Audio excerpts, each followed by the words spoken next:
Hi, Kristian. How you doing? I'm very fine, Brian. Thank you. How are you doing? I am good. Thank you for joining me today. My pleasure.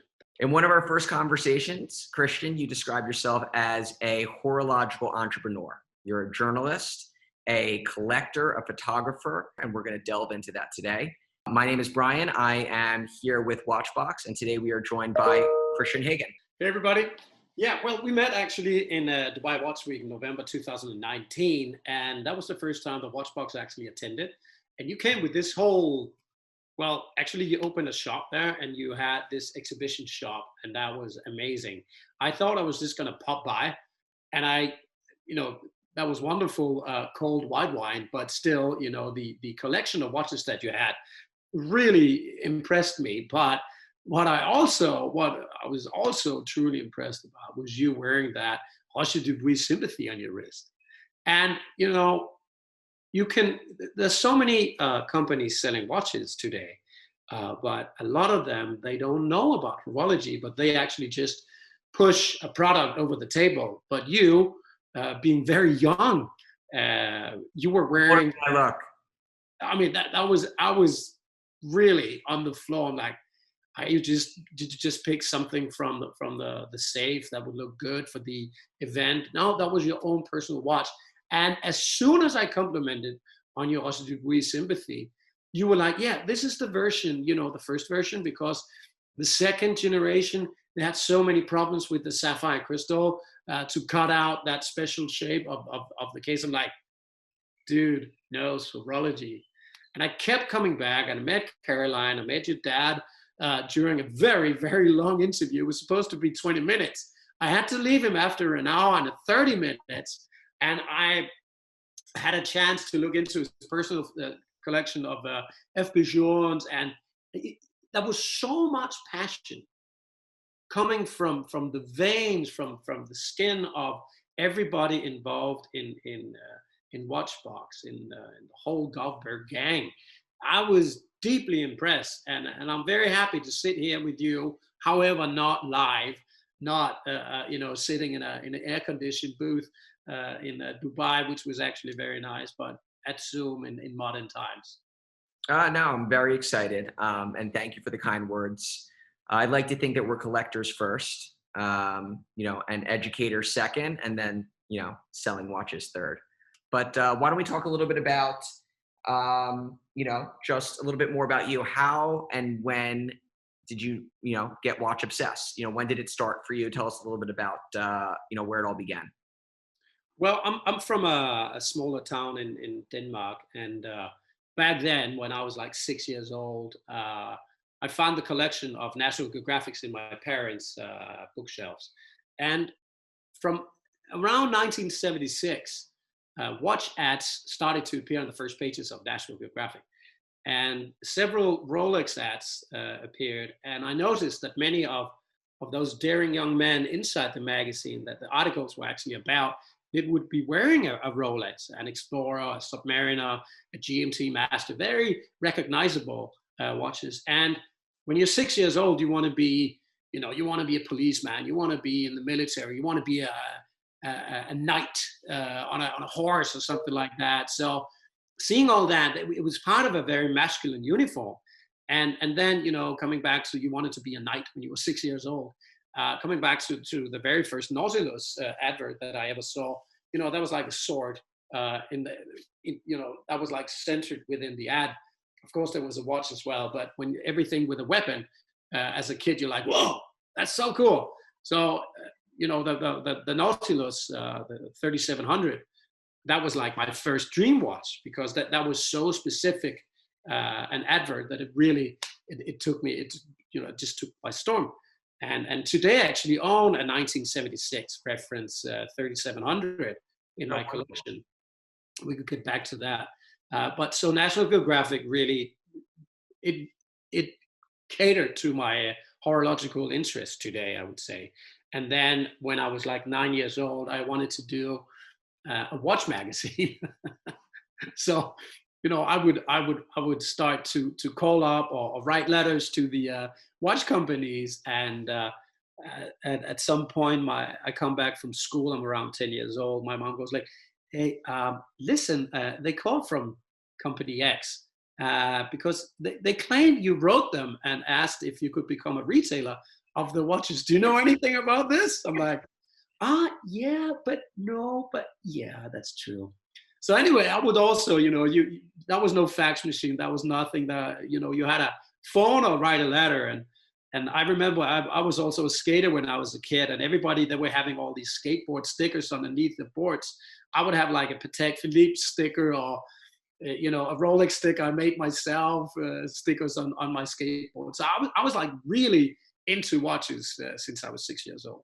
One of the things you said about just seeing in magazines the explorers wearing and physically wearing the watches, to me, that was just one of the best parts of where the industry was in the past, is that these were actual objects that they were in need, right? Like they fulfilled a purpose. They were an actual tool, right? Like you used the watch to tell time. You needed the watch to go diving and to be able to see, how much you were timing, how much air you had left. And then over the years, it's transitioned more into a want. And I think that transition was probably one of the most not talked about, but dramatic transitions that the brands have had to face, because you knew that if you were Rolex back in, the 1970s, that, customers had to purchase your product because they wanted to tell the time. And now they don't need to purchase your product in order to tell the time. They want to purchase your product because it evokes some sort of passion in the person, right? Maybe they want something special to show off. Maybe they want something that's an homage to a different era. Maybe their dad always wore Rolex and they wanted to get a Rolex. So, there's a lot of different boxes that now need to be checked. But I think that the fact that these watches were worn and the way that they were worn really sort of sets the precedent on why today they are so special.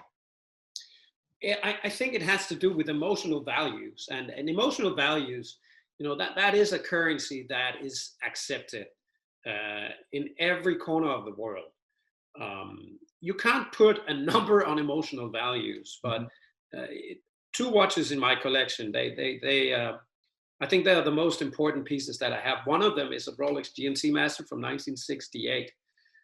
It was purchased by one of my biggest heroes ever. He was a Danish journalist, a war correspondent. He has 15 books on his CV, and he was like the He-Man. He was like the Danish James Bond, if you want. And I remember seeing him in the airport. I wanted to like approach him, but he was so much him. And I always noticed his Rolex GMT Master on his wrist, but I never got to talk to him. And out of the blue, his widow, when he died, she called me up and she said, "I don't know if you know my husband and my late husband, but he left me with this Rolex GMT Master. Maybe it's something for you." She had no idea that her late husband was one of my biggest heroes. And I own this watch today, and he bought it in 1968 because he actually joined the Cuban intelligence. So he left from Denmark to Cuba, and basically he wanted the same watch as Fidel and Che Guevara. And they both wore, as we all know, a Rolex Pepsi, or at least a Rolex GMT Master. So he wanted the same watch. And I own that today, and I feel extremely proud. And the weird thing is that his best friend, he was also a war correspondent and a journalist, and he died a couple of years ago. And at auction, his Rolex Submariner reference 1680 from 1974 or 1975 was auctioned, and I happened to buy it. So these two best friends are now reunited in my collection, and they have seen so much action.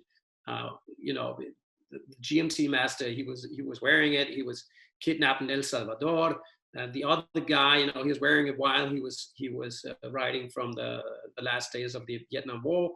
And they both bought a Rolex watch because that's the watch when you want to go to war.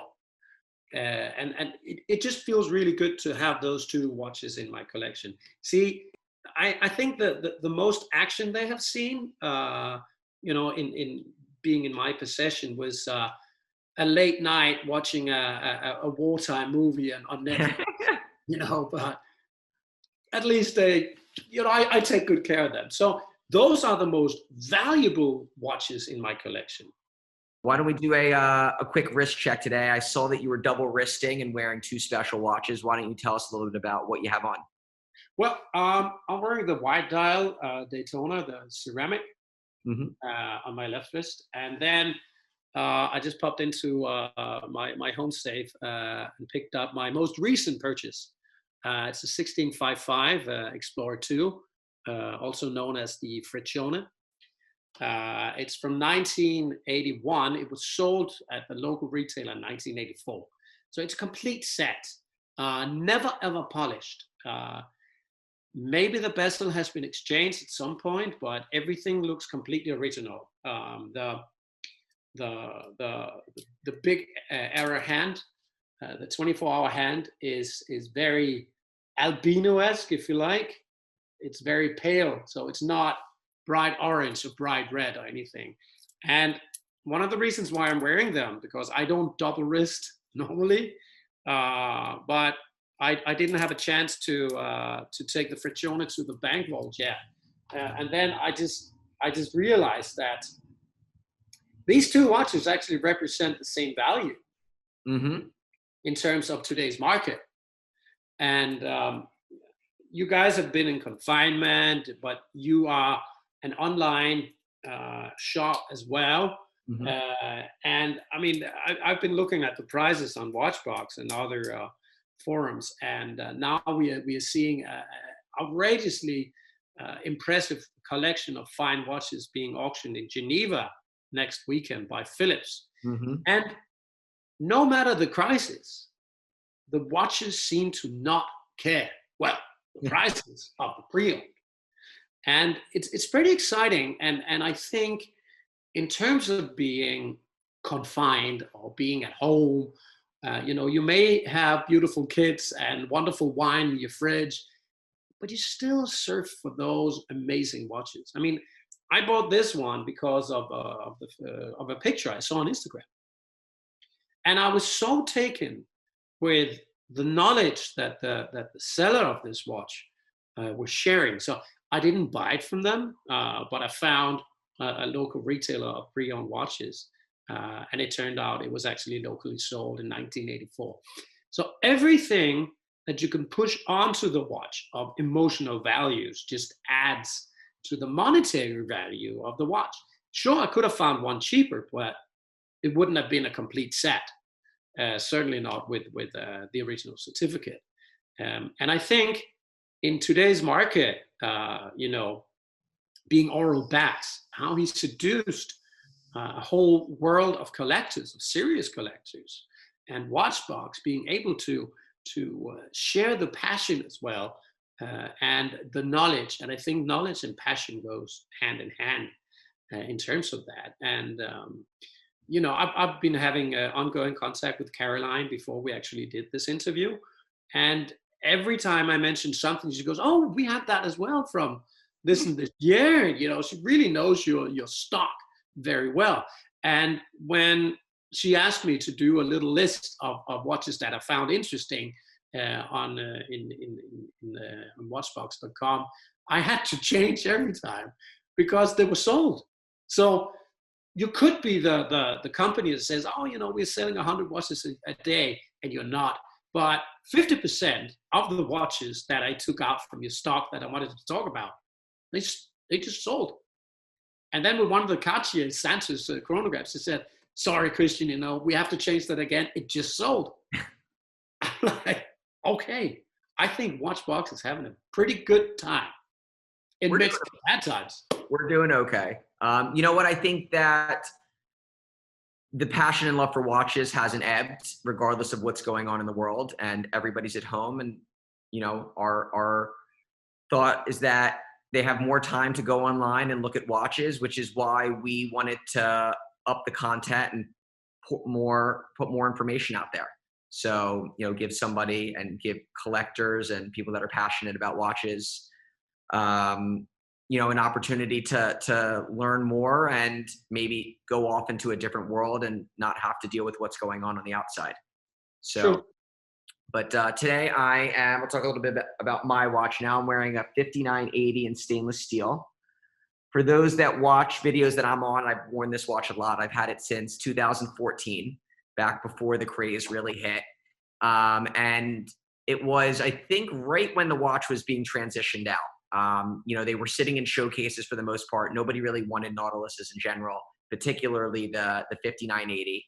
And a customer actually got the watch and just wasn't enamored with it.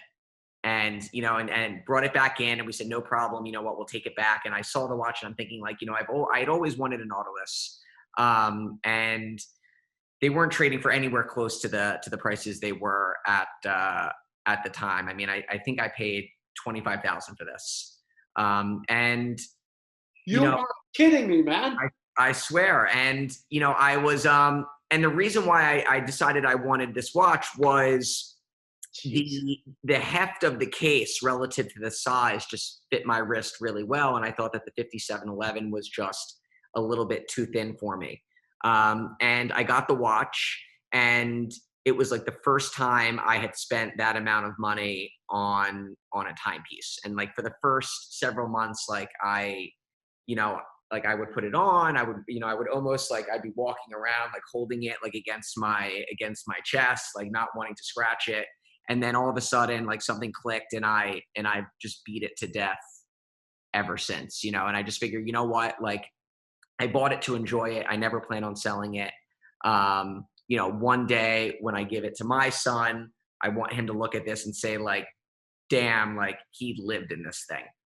No, I've been a fan of the watch ever since. And every step of the way along what's happened to the Nautilus and the Aquanauts, like it would go up and up and up and up, and everybody would be like, are you going to sell it? Are you going to sell it? Like, no, I'm just going to, I'm going to keep holding on to it and feel good about the purchase. Yeah. No, I mean, I bought a 2018 Pepsi at a retailer, and when I got it, I think September 2018 at a local retailer, and when I started wearing it, they were like, hey, how much above retail did you actually pay for it? I'm like, I didn't. Why did you want to sell it? No. How long were you on the waiting list? Well, So I ended up engraving "not for sale" on the back of my GMT Pepsi from 2018. And people thought it was actually Photoshop. That engraving's probably added to the value of your watch now, which is pretty funny because it caught on. And I've actually seen, it went a little bit viral. I've seen other people now engraving things like that on the back of their watch. So it's, I recently, when my daughter turned 18 yesterday, I gave her the Rolex that I purchased when she was born. And on the back of that, I have had engraved, if you trade this watch into hash, make sure you get at least a kilo. And she loves it. I mean, she will meet a lot of men throughout her life. They will give her great presents and Rolex watches and Cartier and Pateks and whatever, but she has this one watch from her dad with that engraving. And nobody else will do that. It will be, I love you, and happy anniversary and stuff like that, but never that one. So both my kids will get a Rolex. My son will get a Rolex Sea Dweller when he turns 18 as well. But that's engraved already because it's been on 7 different NATO missions around the world. So oh, wow. Not a lot of room to engrave on that one. But again, emotional values. You can't put money on that. No, not at all. And funny you say Pepsi because during Dubai Watch Week, we had Philippe Dufour came into our booth. And so he came in and we were like, where you're sort of like, the air just leaves the room. And you're like, you're just staring there and you're like, is he here right now? And so you're like, okay, he's here. Like, what do I do? Like, do I walk over? Do I not walk over? So he came over and he started talking and like, you're just like, and like just an energy just all drew into him. So he took off his watch. He was telling us about the watch and he told us that I think like the only watches that he has, and I'm not fully sure on all the dynamics, but the only watches that he has is a datograph. Yep. That he purchased a datograph, and he said that the reason he purchased the watch was because it was the finest chronograph movement that he has seen, and that he wears it as a reminder that he can't believe the Swiss haven't come out with a better chronograph movement, and that this should be like that this should energize the Swiss watch industry to come out with something better. And then Yeah. the other watch was a Rolex, and I think it was a Pepsi. It is the new ceramic Pepsi. Yeah. And he walked into the retailer and he ordered it, and the first thing that comes to my mind is I'm thinking to myself, like how far up the channel did it get? Like, did somebody walk into the store and it's like, so Philippe Dufour's in the store right now and he wants to buy a Pepsi? And I'm just thinking like, yeah, like we're going to get him that quickly. He's not going to be waiting on any wait list. So, no, I mean, it's a special watch, and it was just really cool just that, that these were the two watches. He actually claims that the Pepsi is the best watch ever made. Yeah. I met him in Dubai as well, like where you met him in Dubai Watch Week. And I was just standing, he came with his wife and go off for dinner. I go like, hey, we own the same watches. I got the Datograph Perpetual, and I actually met him at a dinner, at a Lange and Friends dinner during SIH some years ago. And I was like, Philippe Dufour here? And then I learned that he was wearing the Datograph himself. And he just said, just like you, it's the best movement, chronograph movement. Mind you, this came out the year before Patek and Rolex introduced their own chronograph movement in 1999. So that was 1 year before 2000, and Rolex came out with the Daytona movement, and Patek Philippe came out with the movement actually in your Nautilus chronograph. But having Mr. Dufour claim your watches are the best, it's like, hey, Godfather, thank you. I mean, it's like, yeah. I mean, it doesn't get better. I mean, you don't need anybody. You don't need any other accolades there. No. So that was really cool. How he got the Rolex, I have no idea.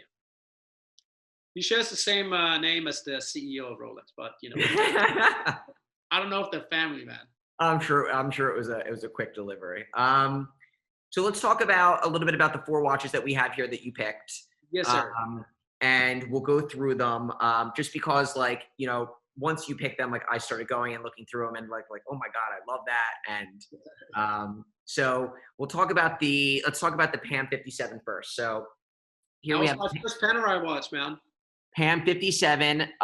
So for our viewers, titanium case, tobacco hobnail dial. You have a power reserve indicator there above 6. I believe the watch was it launched in 2001? I think 2001. So because it's pre-Richemont. Well, it can't be because Richemont came in a lot early on, but it was my first watch. They came in before 2001? Yes, sir. Because Panaristi.com, they actually started in 2001. And I was presented with that watch from my then girlfriend, and I thought it was so big, it was so massive that I wanted a 40 millimeter instead, but the 44 millimeter, and I just started to really love it. And by coincidence, surfing the internet, I found Panaristi.com. So the 57 that you just showed, titanium with the power reserve, was my first. It was a C series, my first Panerai watch ever, and that was the start of me becoming a very active Panaristi guy. And I started to collect Panerais like crazy. Now this is the C series as well. Yeah, actually the D series is very rare. Yes. It's like a shadow series. I think about for leftover cases or leftover movements.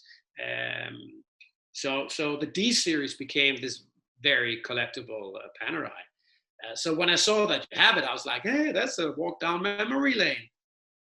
And just for our viewers, just so they know, a shadow series in Panerai is when, if you look here on the case, you can sort of see there below the BB, the lettering that denotes the serial number.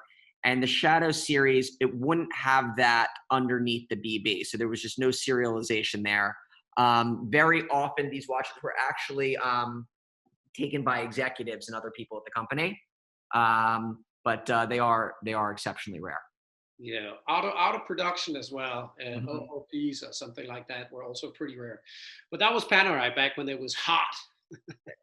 No, and it blew up from there. I mean, again, I really think that when you go back and again, I'm not that old, but when you go back in time, you can sort of look and see what a brand was doing at a particular time and how certain brands or certain watches changed what everybody else was doing. And Panerai was that brand, right? They came out with these 44 millimeter watches. People started wanting bigger and bigger watches. It had a unique look. It was sporty and casual at the same time. You could change up the straps, and then you started seeing all of the other brands start producing bigger watches. And it really just started with them. Arnold Schwarzenegger was wearing the watches. Sylvester Stallone was wearing the watches. And I just, again, like it really, I think that it was one of the few brands that had that cult-like following that a Patek or a Rolex had, that really hadn't been maybe experienced in a different brand quite in that way. But people were, voraciously collecting them. Yeah. Yeah. No, I still have a Panerai left. It's a 195, where my name is actually engraved on the back. It's 200 Paneristi collectors who got the chance to buy that watch. Really cool watch. It's a simple unitest movement inside, so nothing in-house. So yeah, that was an obvious pick from WatchBox.com. Awesome. And so the next watch is here we have a JaegerLeCoultre rose gold Navy SEALs master compressor. I mean, this thing is a tank. Yes, it is. And I've talked about on other shows before that I think that one of the worst mistakes that they made was discontinuing the master compressor line. Why on earth did they do that? I mean, they even made this master compressor tourbillon. It made no sense to me, because I was like, they had sports watches were very much in vogue, and they've since become even more popular than they were, but it was such a cool, unique concept. Yeah. And they were doing these watches back at a time when Jaeger was actually very forward thinking in terms of its technology. They were doing the Ambox line, which required no lubrication. And then they had these master compressor watches, which were just super cool. They were functional.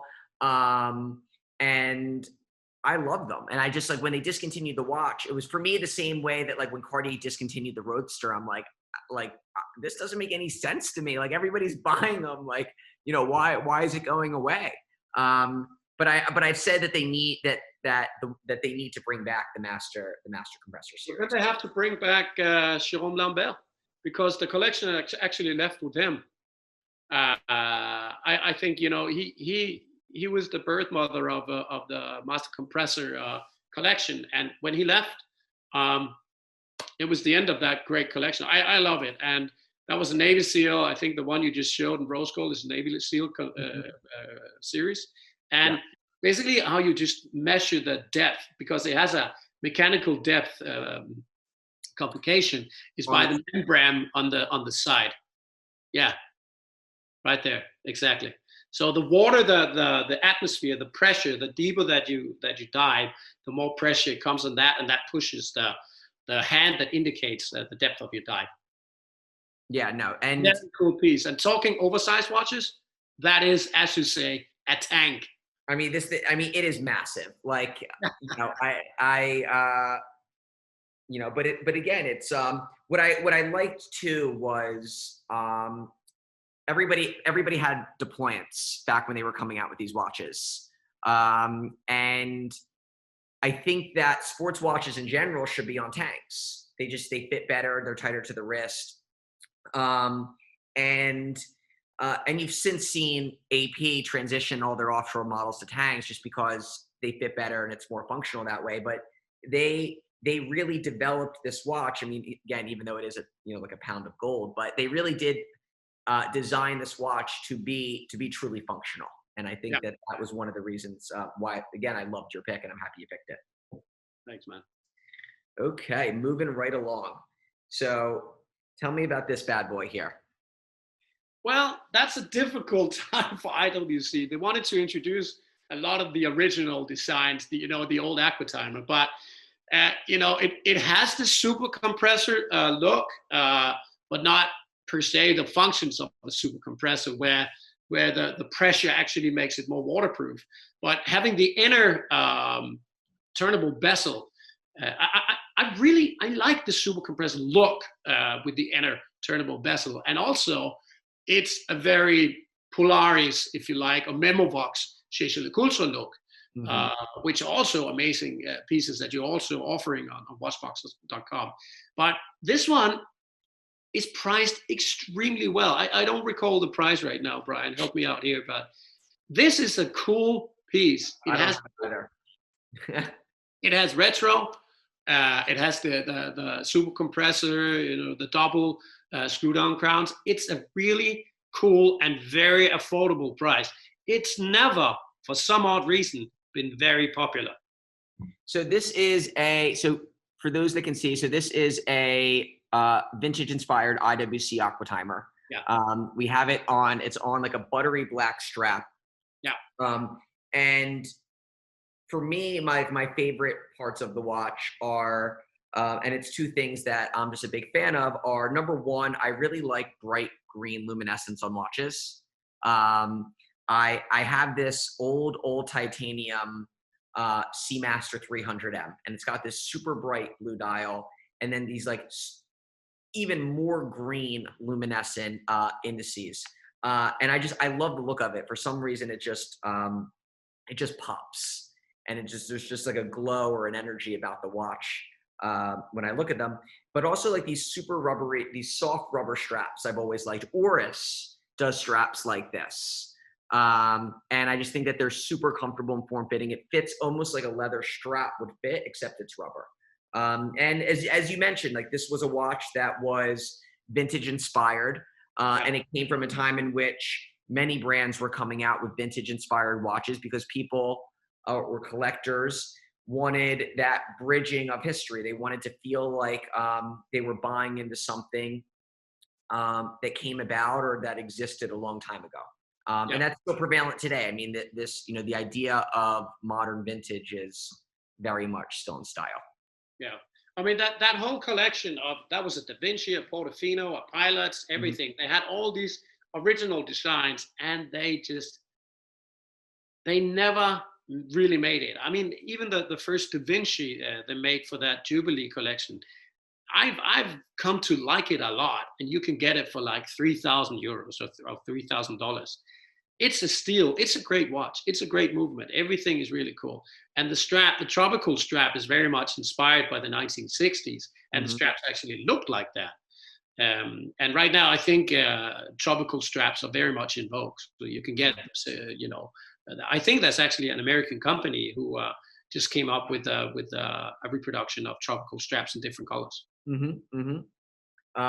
And now, and it's funny, like whenever I see these straps, like I always smell the rubber just to see like if there's any hint or smell. Because back when Hublot came out with the Classic, it was so long ago that they hadn't figured out the technology yet to get rid of the rubber smell.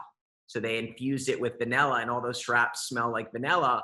Yeah. And for some reason, like once I learned that, like I don't know, like I'm a weirdo. Like I now always look at and we'll smell a rubber strap, and it's they should all smell like vanilla. It's ridiculous.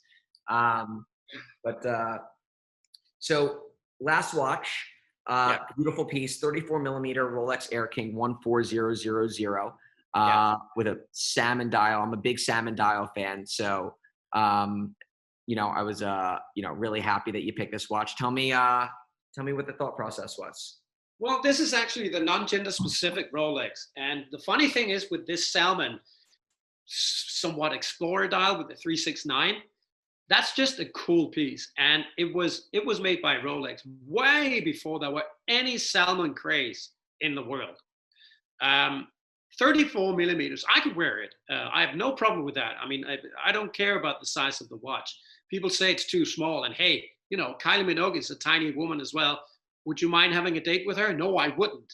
So, I tend to have a relationship with small watches like I have with Kylie Minogue, right? But this salmon dial, the Explorer dial, it's just a really pretty watch. And hey, don't tell anyone, but I think I'm going to buy it for my girlfriend. I won't. I gave her an IWC, a blue dial Pilots some years ago for Christmas. And she wears it on a rubber strap. And summers here in Denmark, it's really warm. And she's like, babe, I don't really feel elegant. I think it's time for Rolex. So tomorrow we have our anniversary. So I'm going to take her to the shop and see if we can pick out a nice salmon. Otherwise, I have to go to watchbox.com Yeah, and have it shipped. Yeah, we ship to Denmark. Don't worry. Good to know, Brian. Thanks, man. So I think we have time for one more question, and I think it's a good one to end on. And I would say, you run the gamut. You have lots of knowledge in terms of watch history, watch collecting, what's in vogue, what's a hidden gem. What advice would you give to somebody that's a young collector that's looking to purchase their first watch, or even if it's their 20th watch? Like, what is like your one piece of really good advice that you would give to somebody that's passionate about this hobby also? Well, read a lot of books, follow the great forums on the internet, and listen to the scholars, and then buy what you love. Seriously, I mean, buy a watch where when you look at it, you forget about time. Then you know that you bought the best watch possible. Buy into your emotions, buy into your love. So buy with your eyes and your heart, and mind you, your wallet. Awesome. Well, I really appreciate the time today, Kristian. It was awesome getting to talk to you and getting to know you further. I know that our viewers are going to absolutely love this video. Guys, again, my name is Brian. I'm with WatchBox. This is Kristian Haagen. Please check him out online. And be sure to let me know when, Hashtags and Watches 3 is coming out so that I can get in a copy. I will send you the first one, signed. Beautiful. Awesome. Thanks. Thanks a lot for viewing. Talk soon.